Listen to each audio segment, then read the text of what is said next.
How do you seat select in live poker? In this video, I'm going to give you 5 tips on how to get started.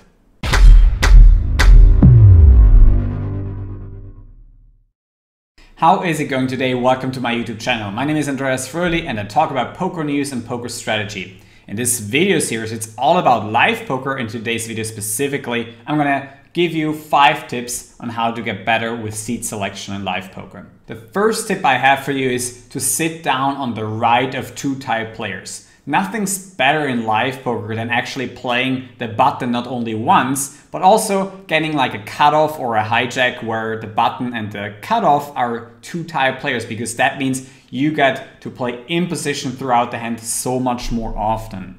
Tip number 2, sit down on the left of losing players.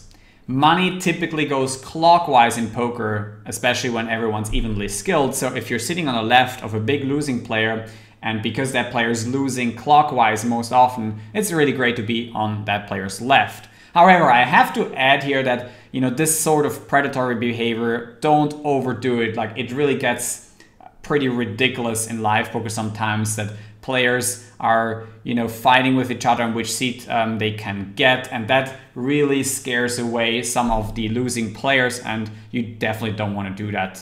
Tip number 3, avoid sitting on the immediate right of a player who understands building a pot over multiple streets. That is especially true if you're very deep stacked. So if somebody understands how to, 3-bet aggressive ranges and then, use really clever bet sizes over multiple streets that can make your life difficult at the poker table, like really try to not sit immediately on that player's right. Otherwise you have to tighten up your range, especially when deep stacked. So try to avoid that. That leads me to tip number 4, which is usually bind for a lower amount at first, because you can always add on chips later, but you cannot take them off the table. So if you bind somewhat short or reasonably short, like 100 big blinds or 50 big blinds or whatever at the beginning, you can always change your decision later on, and that's actually an advantage. Whereas, buying in immediately for the maximum, let's say 300, 500 big blinds, can be pretty much a disadvantage in some table lineups. Tip number 5 is watch out for a better seat and add on chips if it's really appropriate.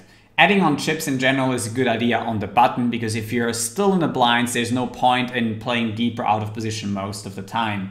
And then, switching your seat can also be really appropriate if you feel like, your seat at the table is not really all that good.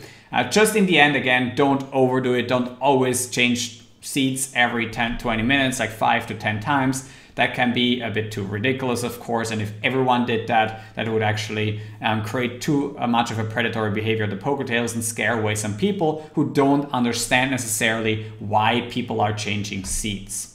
I hope that you could take something away from this video. If you did, smash the like button, hit subscribe, and also get the notification bell on to not miss a video here on my channel in the future.